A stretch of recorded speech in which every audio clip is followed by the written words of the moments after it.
It's November 2006. J.K. Rowling is working in secret on the final chapters of Harry Potter and the Deathly Hallows in a hotel room in Edinburgh.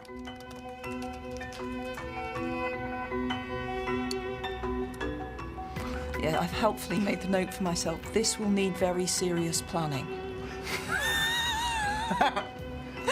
I don't know when I wrote that. And I was quite right in that. The Harry Potter series has taken 17 years to write. It's an epic saga of childhood confusion, danger, and adventure. But it's more than just a children's story. Behind the witchcraft and the wizardry lies an intensely moral fable about good and evil, love and hatred, life and death. My name is James Runcie. I'm a writer and a filmmaker, and I want to find out the secret of J.K. Rowling's success. How has she done it? And where has it all come from? You look really nice, Jem. Oh, thank you.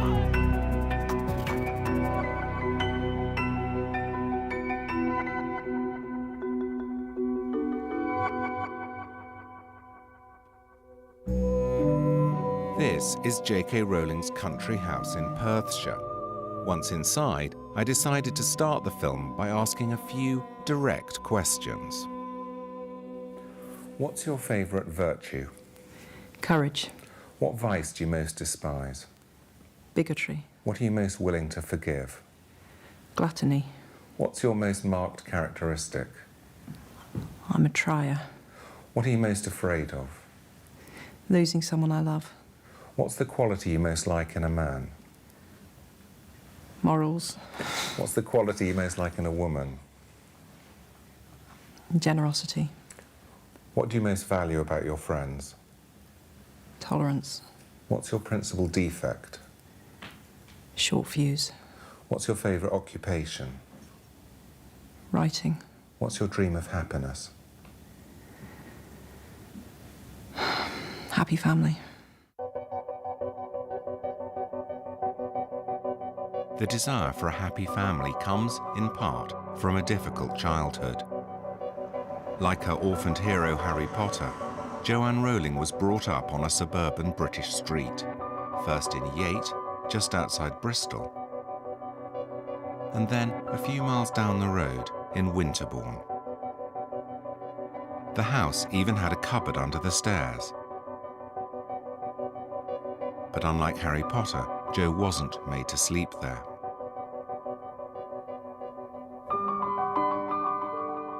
She shares the same birthday as Harry Potter, the 31st of July. And together with her sister Di, endured similar childhood economies.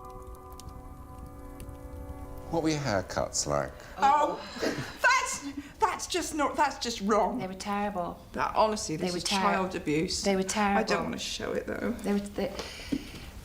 I've got it here. But I was... That's not right. That. Look at my fringe. I don't think anyone can stomach that for long. If you're wondering, Jo is the one on the right. If you weren't used to cutting hair, wouldn't you approach it in a gentle, slow manner? Wouldn't you go to a hairdresser? Well, maybe they could, but wouldn't you just cut it slowly and not attack it like a hatchet? I do think you've come. Mine was always crooked, always. Did you wear similar clothes? Oh my God, yes.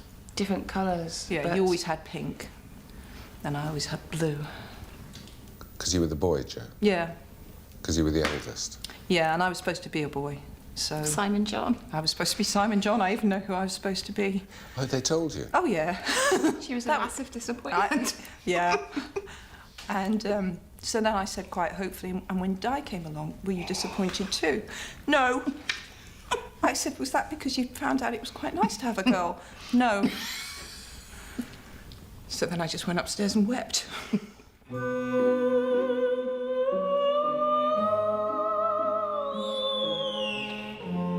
When Jo was 9 years old, the family moved to a village outside Chepstow on the edge of the Forest of Dean.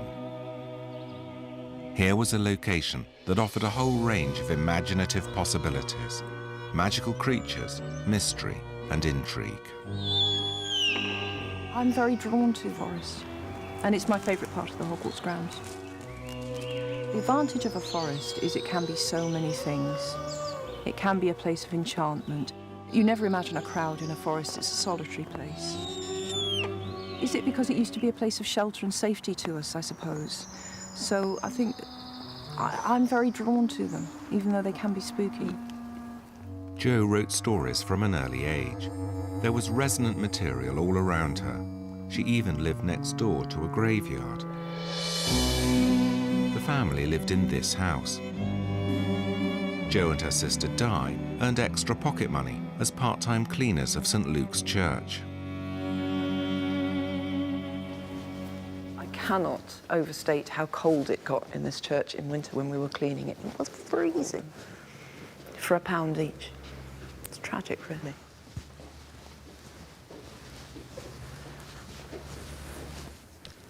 We must be in here loads, because we used to sign this book all the time.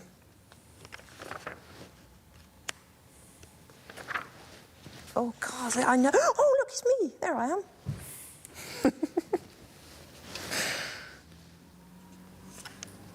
Me and Di together. Joanne Rowling, age 12, Diane Rowling, age 10.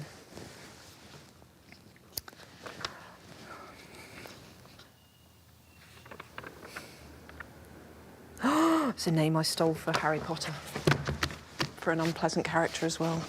Hide the book, lock it away. Forgotten about that. Yes. Jo was the only member of the family to attend church services regularly and was baptized here at the age of 11.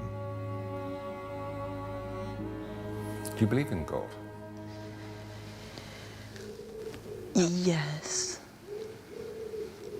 I do struggle with it. I couldn't pretend that I'm not doubt-ridden about a lot of things, and that would be one of them, but I would say yes. Do you think there's a life beyond this of some kind? Yes, I think I do. Jo's religious belief and her thoughts about love, death and the afterlife were severely tested when her mother was diagnosed with multiple sclerosis in 1980. I was 15 when she was diagnosed, but we now know that she was showing signs probably from when I was about 10 or 11. She would have odd losses of feeling in limbs, her balance actually was poor for a long time. And then it just got worse and worse, and she decided it was time to visit the doctor, but she wasn't expecting to hear anything. And then, you know, a year of tests, and there we were. She had a very virulent form of the illness, and at that time there were no drug treatments at all. They said, well, you've got multiple sclerosis. See you. The illness was to have a devastating impact on the two girls, particularly as they found their father difficult. One of the reasons Harry Potter is so full of idealised father figures, Hagrid, Dumbledore and Sirius Black, is that Jo's relationship with her own father was far from ideal. I was very frightened of my father for a very long time, but also tried, well, it's a common combination, isn't it? I also tried desperately to get his approval and make him happy, I suppose. And then there came a point, quite shamingly late in life, where I couldn't do that anymore. And so I haven't had any contact with my father now for a few years.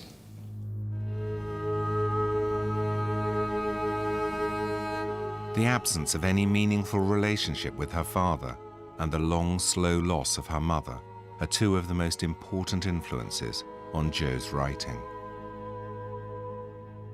Anne Rowling died in 1990. She never knew about Harry Potter or the phenomenal success her daughter was about to enjoy.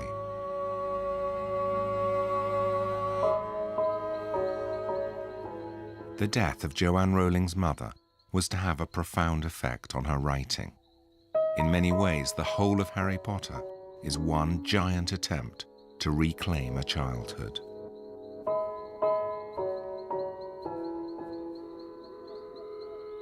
You think the dead we have loved ever truly leave us? You think that we don't recall them more clearly than ever in times of great trouble? I'd been writing for 6 months before she died.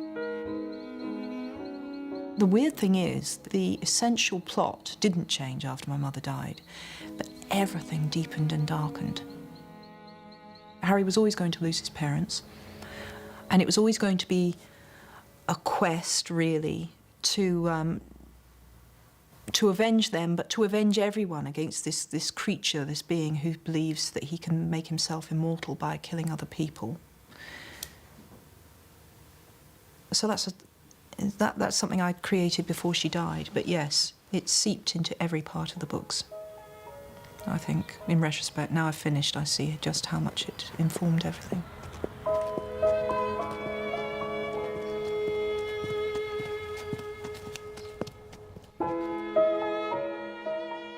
Was she the first person you saw dead?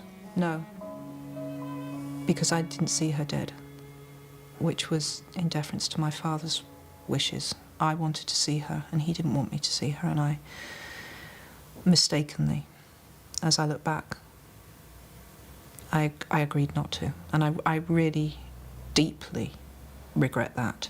I really, really, really wish I'd seen her. It didn't matter what she looked like, it would have made it easier.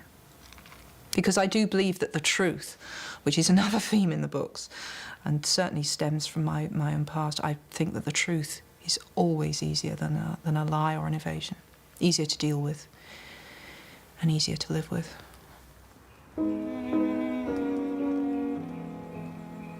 After her mother's death, Jo moved to Portugal to teach English as a foreign language. She married Georges Orantush, a television journalist. Together they had a daughter, Jessica, but the marriage failed after 2 years. Jo succumbed to depression. I'd had a short and really quite catastrophic marriage, and I'm left with this baby, and I've got to get this baby back to Britain, and I've got to rebuild us a life. And adrenaline kept me going through that, and it was only when I came to rest that it hit me what a complete mess I had made of my life. And that hit me quite hard. We were as skint as you can be without being homeless. In other words, we were existing entirely on benefits. And at that point, I was definitely clinically depressed. And that's just characterised for me by a numbness, a coldness, and an inability to believe that you will feel happy again or that you could feel light-hearted again. It's just all the colour drained out of life, really. And I loved Jessica very, very much, and was terrified something was going to happen to her, because I think I'd gone into that very depressive mindset where everything's gone wrong, so this one good thing in my life will now go wrong as well. So it was almost a surprise to me every morning that she was still alive. I kept expecting her to die, or it was a bad, bad time. Jo's depression inspired her creation of the Dementors in the Harry Potter series. Dementors are among the foulest creatures that walk this earth. They infest the darkest, filthiest places. They glory in decay and despair. They drain peace, hope, and happiness out of the air around them. Get too near a Dementor, and every good feeling, every happy memory will be sucked out of you. The Harry Potter books may be located in an alternative fantasy world, but they're filled with the pain and dilemmas of real life. They address serious moral questions about the nature of trust, loyalty, integrity, and the need to make a stand against evil.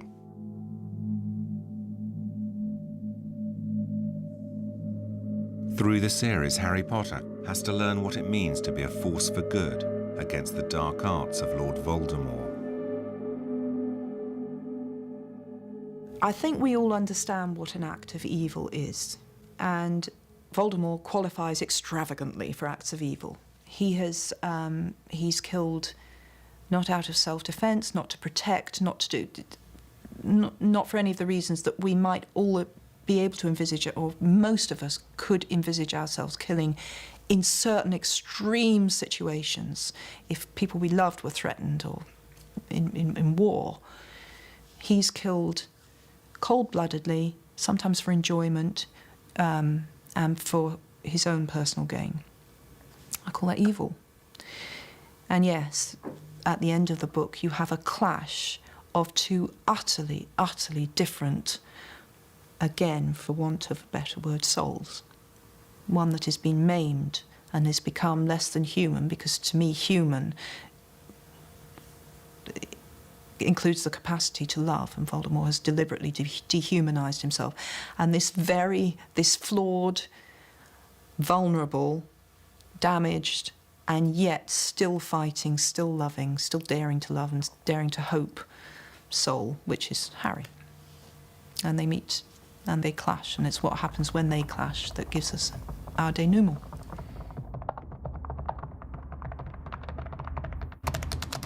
Jo locks herself in the Balmoral Hotel, Edinburgh, to work on the crucial final chapters of Harry Potter and the Deathly Hallows. It's January the 11th, 2007, and the end of 17 years of writing.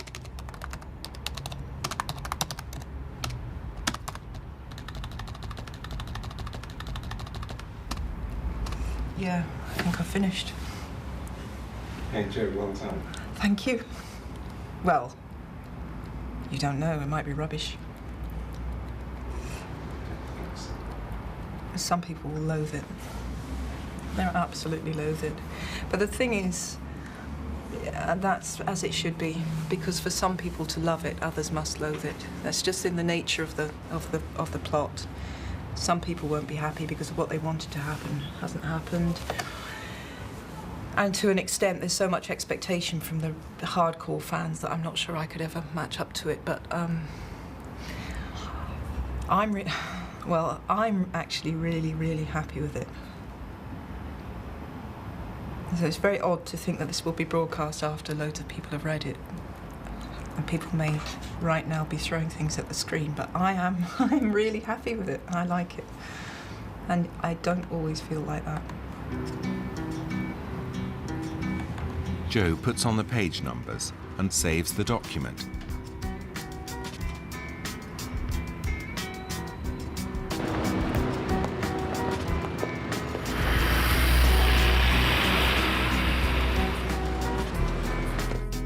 It's almost impossible to describe the level of expectation surrounding this one woman as she goes through the final stages towards publication.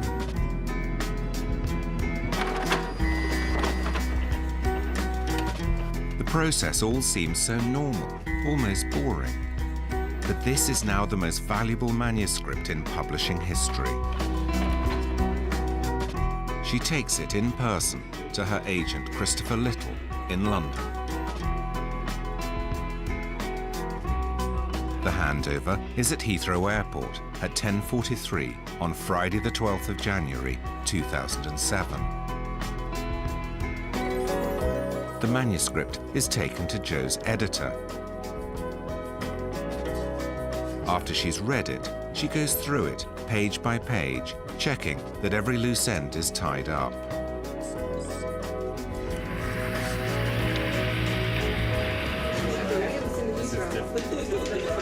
The publishers plan the book launch, and discussions concern how many copies J.K. Rowling will be able to sign.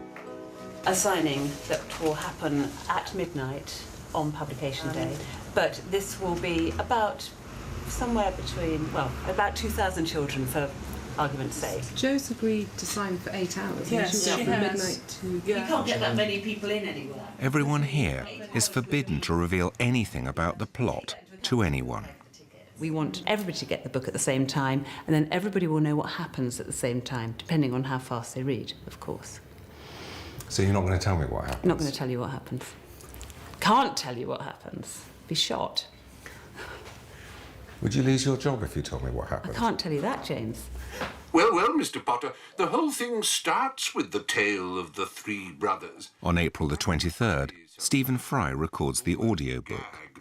The stuff was quite disgusting, as though someone had liquidized bogey-flavoured every flavour beans. He poses with Joe for photographs. The big eyes are great, Stephen. Joe, keep engaged. Yeah. Sorry. It's all right. Yeah. The Chinese have a saying, be careful what you wish for. I wondered how much J.K. Rowling wanted all this fame. I wished to be published, and I wished more than anything in the world to be a writer. Did I wish there was, but that it never occurred to me in a million years, James, that people would search my dustbins, put a long lens camera on me on the beach, you know. Never occurred to me that a journalist would bang on the door of one of my oldest friends and offer her money to talk about me.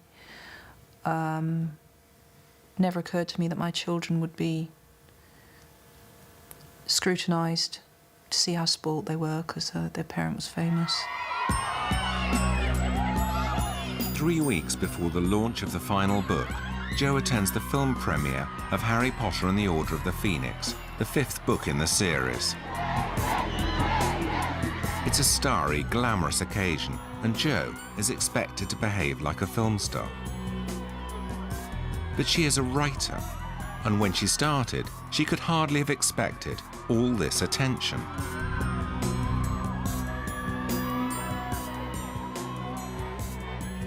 What about the razzmatazz and all that stuff? Well, some of it's fun, and some of it's frankly horrible. The fun bits are when you get to talk to people who have read your books. That's always great. What I find difficult is the kind of stagey midnight moment business. Because I'm not very good at it. I don't think that makes me a better person because I'm not good at it, I hasten to add, but I'm not good at it. I'm not a natural ta-da kind of person. I get all uptight about having to do that sort of stuff, and I feel like a prat. JK, just to your right, please. Can I get... People definitely expect you to be visibly enjoying yourself. And I think Quentin Crisp said that was the secret to being good on television. Just look happy to be there. And I haven't always looked happy to be there. In fact, sometimes I've looked bloody miserable to be there. And I know that that's not televisually good, but, you know, I've got better. I'm having quite a good time here. In a factory in Suffolk, under conditions of extreme secrecy, the book is being printed.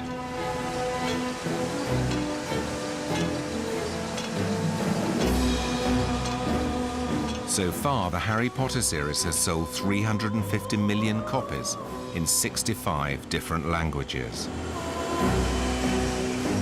The conclusion to the series is about to become the fastest-selling book in history.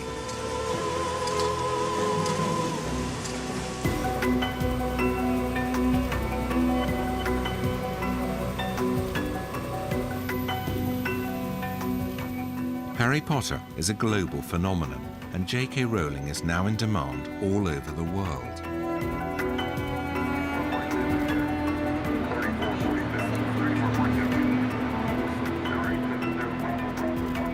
It's clearly a story with a happy ending. Here she is with her husband Neil on a private jet her publisher has hired for them. He's a doctor. They married in 2001 and have 2 children, David and Mackenzie. I wondered what their marriage was like and if there were tensions. What is J.K. Rowling like to live with? Joe. Tell the truth. Yeah, I'm going to tell the truth. Excellent. You, Joe detaches us. When she becomes very stressed, she'll detach herself and only trust one person, and that's herself. So everyone else gets blocked out, and she becomes more and more stressed, and less able to accept any help. So that's presumably quite stressful for you. Well, it is stressful. Basically, the barriers go up, and it's not just me, but it's everyone else around her. Only one person is trusted, and she's got to do everything herself, despite the fact that, you know, it's not possible to do everything herself. But Jo's single-mindedness has led to the most anticipated book launch in history.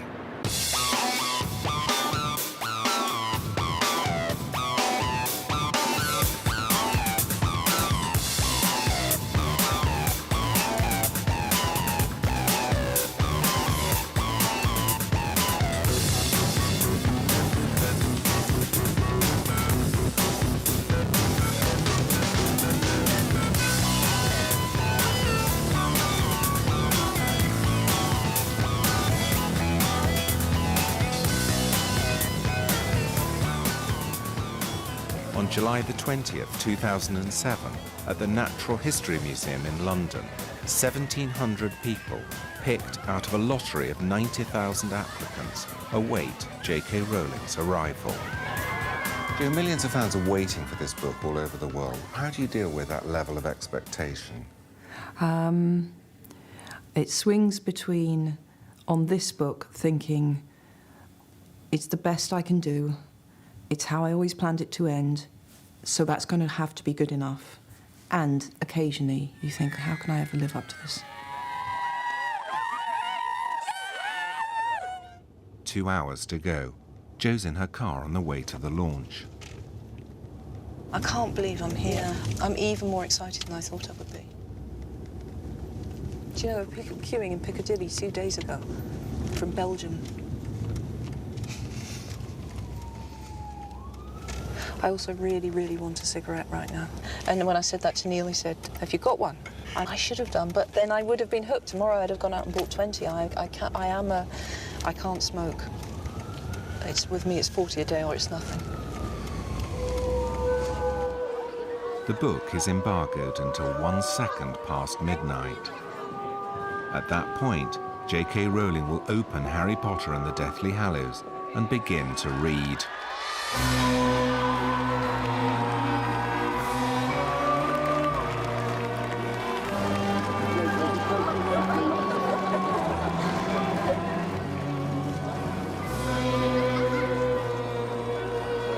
The countdown takes place worldwide. 6!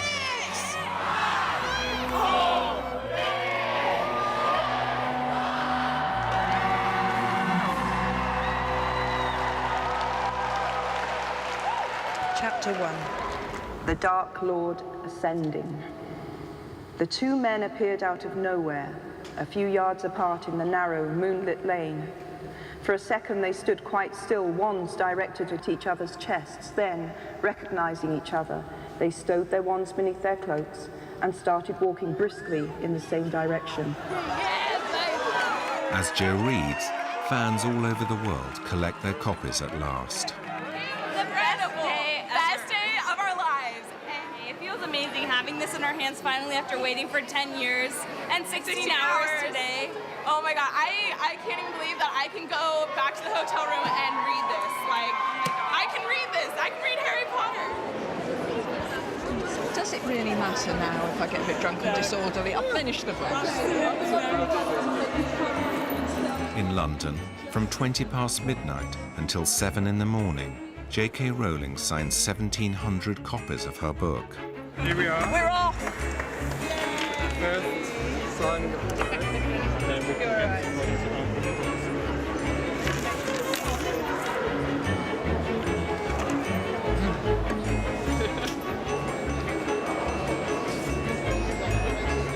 Do you know what, Hugo?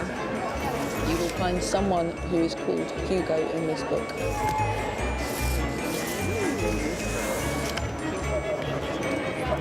Thank you very much. In the first 24 hours, 2.65 million books are bought in the United Kingdom and 8.3 million books are sold in the United States. That's over 7,000 copies a minute.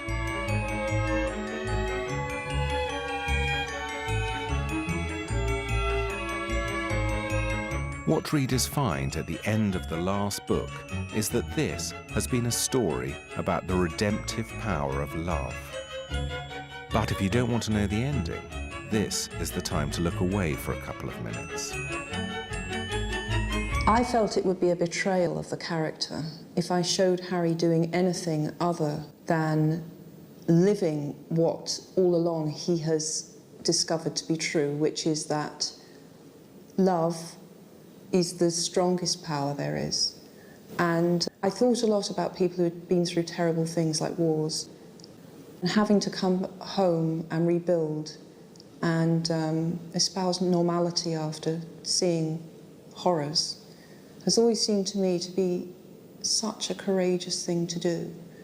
And climbing back to normality after trauma is much, much harder. It's much harder to rebuild than to destroy. In some ways, it would have been a neat ending to kill him, a neater ending to kill him, but I felt it would have been a betrayal because I wanted my hero, and he's my hero, to do what I think is the most noble thing. So he came back from war and he tried to build a better world, I suppose, corny as that sounds, both on a small scale for a family and a larger scale.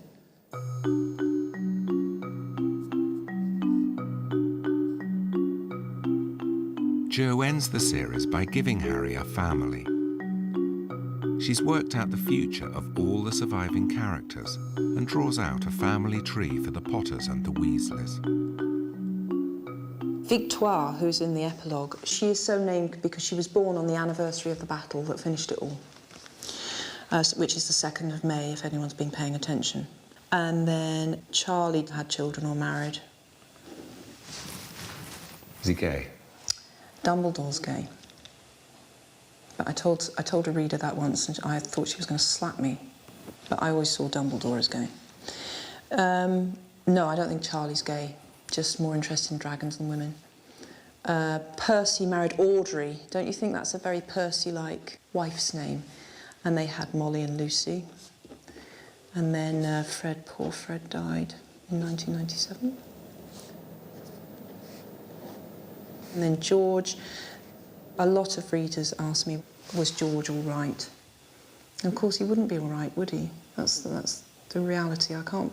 But I think that he married Angelina, who was actually Fred's ex, so you can, maybe it's a bit unhealthy, but I think that they would have been happy as he could be without Fred. I think he really would have felt like part of himself died. And then there's Ginny, who marries Harry. And Ginny marries Harry, and they have James, Sirius, godparents Ron and Hermione. They have Albus Severus, who's the one I'm most interested in. And then third, Lily Luna, for their dear friend. And what happens to Luna? Oh, Luna marries Rolf Scamander, who is the grandson of a great naturalist, so they'd have a very interesting life, globe-trotting and looking for weird animals. But I think she'd have twin boys. But later, that would be much later than this lot, who all settled down earlier. And are they happy? Yes, I think so. My lot are all happy. The twin boys have got names too. Lorcan and Lysander, if that's all right with you. Very Shakespearean. I can't help it. You know what it was like? It was like running a race and you get to the finishing line and you're running too fast to stop. So I do know what happened afterwards. So I couldn't stop my imagination doing that. So I know this sounds an awful lot of detail to go into for your own satisfaction and not because you're planning to write more books, but that's just how it was. I couldn't stop. I had to know what happened next. Well, you always have to know more than you put in, don't you? Yeah. And I carried that on into another generation, but yes, So all of that could be another book. Yeah. Don't. No, it can't be. No. I think it would. I think it's definitely time to stop. Time to stop now. It gives me a certain satisfaction to say what I thought happened and to tell other people that because I would like my version to be the official version still, even though I've not written it in a book, because it's my world. But no, I don't want to write any more Hogwarts books.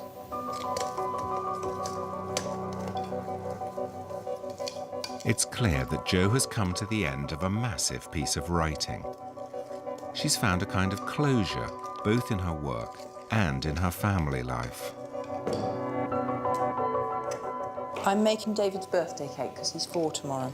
But it's just a family tea birthday cake. Because the day after that we have the party for all his friends, and then he gets a shop-made Lightning McQueen from the Disney Pixar film with which he is obsessed.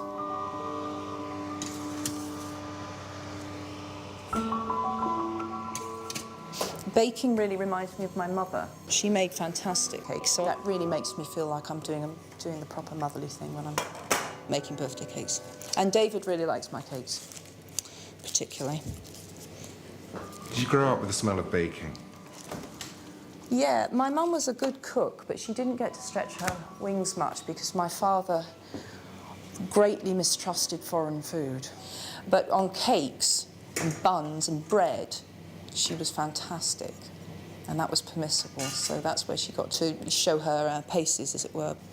The memory of childhood is clearly one of Jo's main themes, but now that both she and Harry Potter have families, has she lost her principal inspiration? I'm happier now than I've ever been in my life. I'm happier now than I was as a child, teenager, young adult. You know, I think middle age is probably going to be my time. If her life and her writing have been some kind of struggle for completion, and she's now found it, what, if anything, is she going to do next? Has she written her last book?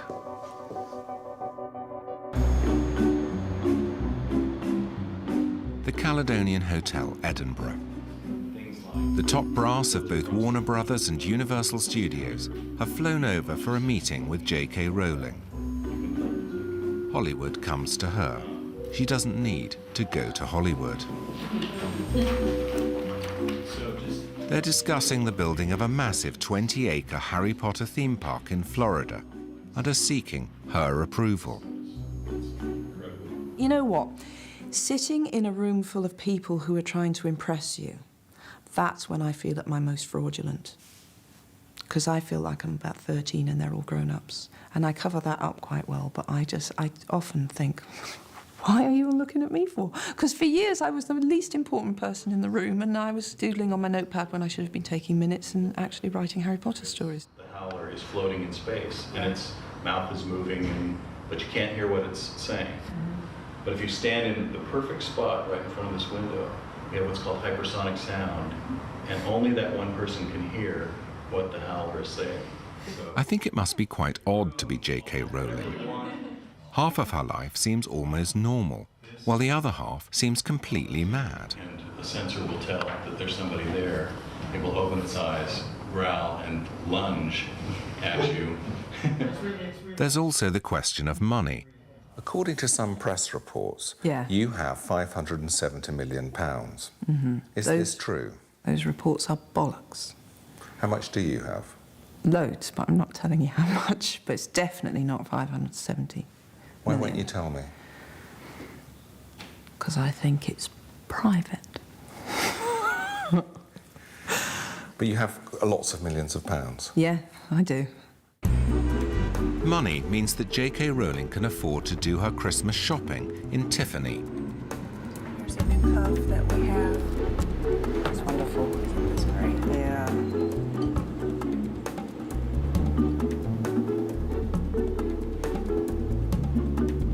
She also allows herself one particular indulgence: shoes.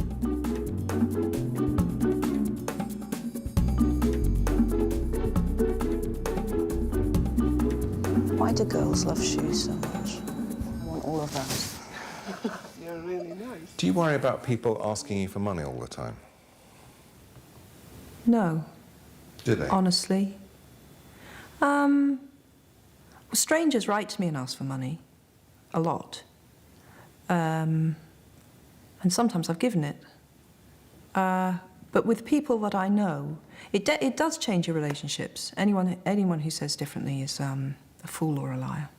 It does add a dimension to your relationships when your status changes initially, I think. But now, as time's gone on, I think my friends have made an adjustment and I've made an adjustment. And my experience is that your best friends are happy to take in the spirit that it's given, and you know, we can all relate pretty much as we ever did. Do you worry that people at some point are going to ask you, though? Is it like a sort of shadow in a conversation? You think, I bet they're going to ask me for money? No, definitely not. Definitely not. I don't walk around at all thinking that everyone wants to get a bit of money from me. Are you leading up to touching me? Do you want a loan?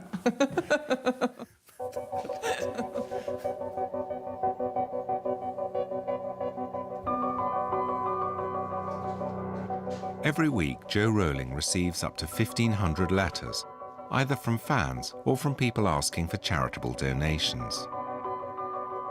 That's over 75,000 letters a year.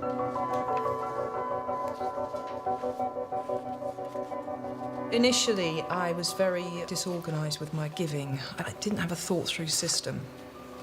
And again, that was becoming a bit overwhelming as well. So I have a charitable trust now. And we've refined the objectives of the trust, which was a very useful exercise. So the trust, it does multiple sclerosis research, and that's one side of what it does.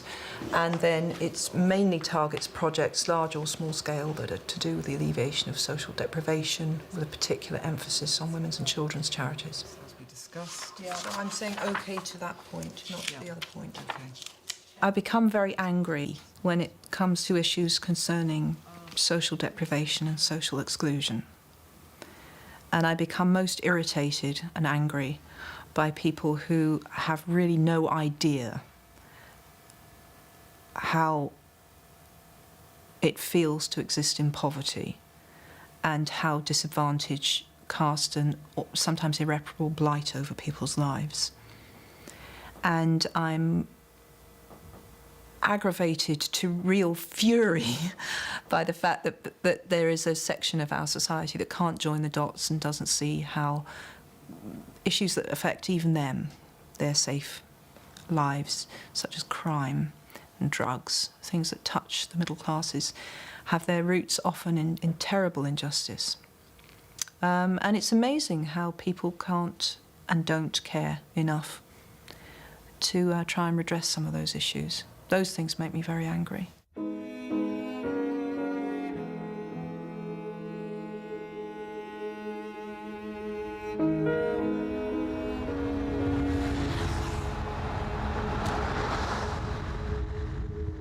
Jo Rowling has given away millions of pounds.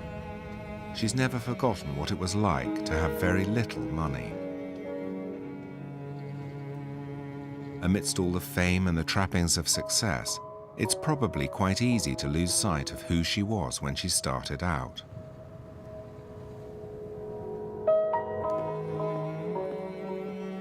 So I wanted to take her back to her old flat in Leith, where she finished the very first Harry Potter book, and find out what her life had been like then. It's only a few miles from her main house in Edinburgh, but this is the first time she's been back.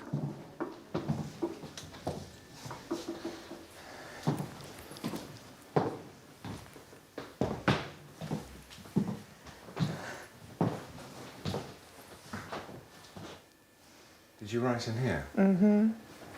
This is really the room. Well, I finished Philosopher's Stone in here. This is really where I turned my life around. Completely. I mean, my life changed so much in this flat.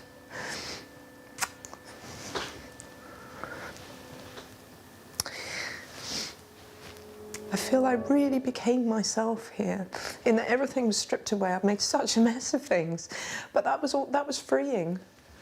So I just thought, well, I want to write. So I wrote the book, and what is the worst that can happen? It gets turned down by every publisher in Britain, big deal. So, you know, it's really back to the old time here.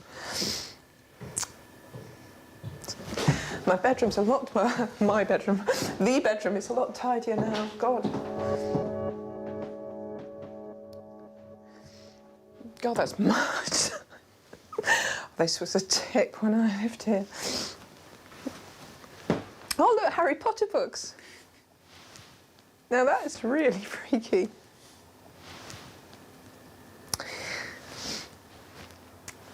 And for years now, I felt like if it all disappeared, and some days I do feel like, is it real? Then this is where I would come back to, you know, this would be my baseline, I'd be back in Leith. And obviously if I'd known that 10 years, well, was it, yeah, 10 years on, I'd come back here with a film crew and there would be my published books in someone else's bookcase in this room.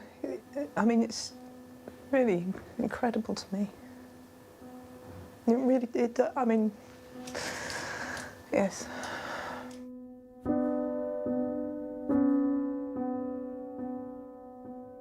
Because it's such a well-worn part of my story now, it's a big yawn to hear how I wrote it, as though it was all some sort of publicity stunt I did for a year.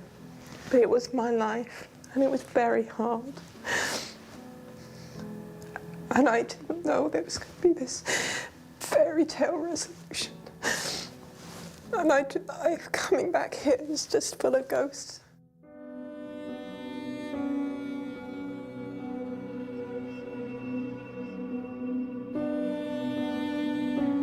For most writers, the act of writing is a form of therapy, a way of making sense of the world and their place within it.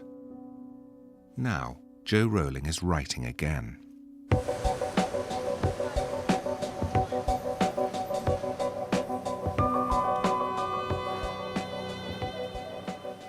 So, Jo, what are you writing now?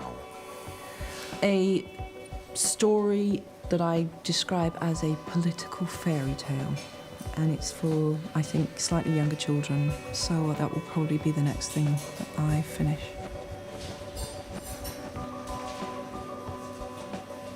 I'm not in a mad hurry to publish. I would like to take my time. Why? Because I've lived with deadlines for 10 years and I'm currently able to luxuriate in the fact that no one's really expecting it, no one knows anything about it, so I feel as though I've gone right back to the beginning where I was on Philosopher's Stone when it was my private world, and I'd really like to enjoy that sole possession for a while. Political fairy tale, that's all you're prepared to say? I think that's quite a lot, James.